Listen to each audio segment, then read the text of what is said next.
Hey, this is Show. Thank you so much for checking out the video. Just a quick kind of summary of my thoughts regarding the recent Nintendo Direct Mini for the third-party developers that was dropped at the end of June 2022. Kind of lackluster in my opinion, but just a few things I wanted to kind of talk about real fast. First, any Japanese differences, because there's always Japanese differences. Second, my happy thoughts. And third, my sad thoughts. So, let's get into it. Japan differences. Honestly, there really wasn't all that much different between the directs, which I thought was kind of interesting. The Japanese direct, I think, was a bit longer because they showcased 2 more games that weren't in the English release. That's fine. The first one is basically a medal game. For those of you who don't know, there's a huge thing in Japan with arcades and medal collecting. It's basically like slot machine gambling, but that's illegal in Japan.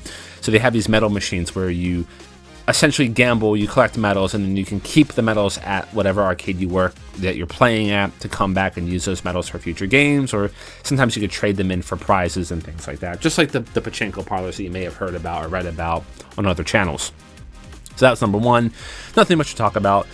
Number two, which I think might be kind of big for some people in the audience, there is a Monster Rancher, otherwise known as Monster Farm in Japan, coming out for Ultraman Kaiju, if you want to believe that. There's no specific release date. It's sometime later this year.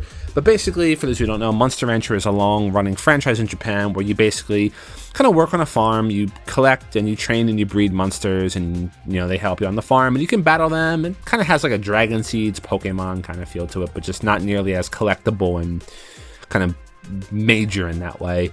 But yeah, there's going to be an Ultraman Kaiju Monster Farm. Check it out if you're interested. For me, I like Monster Farm, but I'm not a big fan of Ultraman, so kind of lackluster on that part. Aside from that, a few other Japanese exclusive release, at least mentions, came out to Code Anonymous, which is a sort of an upcoming visual novel. Digimon Survive, which I am very much looking forward to. You also have the JoJo's Battler game, Idol Manager, and Koei Tecmo releasing basically Nobunaga's Ambition, or a new version of Nobunaga's Ambition coming out at the end of July. I'm going to see if I can pick that one up. It looks kind of interesting, but that's probably going to be Japan only for a very long time, unfortunately. Anyway, that's basically the differences with the Japanese version and the English version, so let's talk about my happy thoughts. Happy thoughts. Nier Automata. Amazing game. Looking forward to playing it on the Switch. Not really too worried about performance because I'm sure Square will figure it out, and the team there is fantastic. It's Platinum. They made Astral Chain look really good.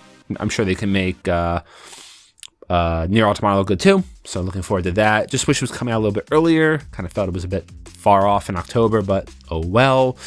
Live Alive, getting the demo. Now, this is something I can't stress enough for those of you watching, especially those of you who might be on the younger side. Well, Live Alive is definitely a game that's getting a lot of attention. Square's putting a lot of emphasis on it.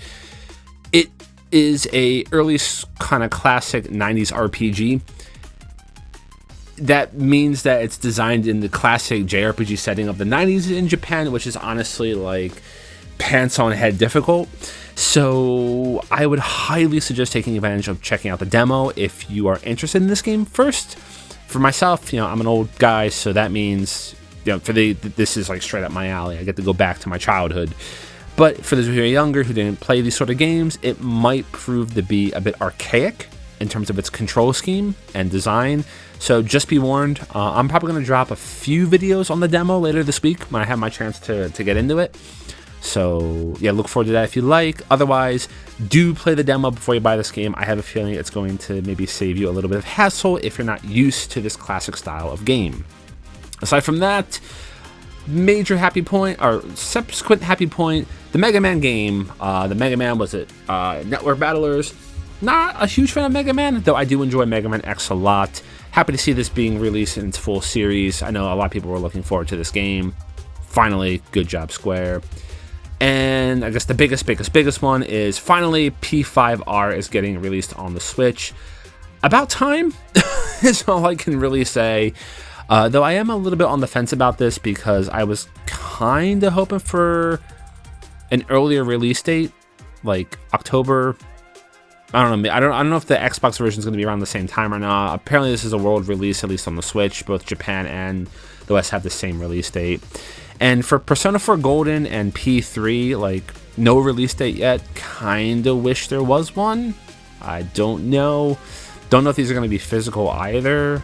Kinda hoping they are, but don't know yet. So there's just not really a whole lot of information to work off of, which sort of makes me sad. And for those of you who are worried about performance, we're dealing with 2 PS2 era games that at the most had a Vita upgrade. And P5 was originally meant for the PS3, and then it got pushed over to the 4, so yeah, it still looks good on the PS3. I mean, I'm willing to take that level of quality and support if it comes out. So kudos to that. Finally, let's just get into my sad thoughts now, as I'm just kind of, don't want to make this video too long. Honestly, quite lackluster aside from those points. I mean, we had the Square Enix game coming out, like Harvestella, which looks kind of cool, but yeah, I mean, it's kind of just like another Harvest Moon / Stardew Valley, but just done in a Square Enix art style. So sure, I guess. But yeah, maybe I'll check it out.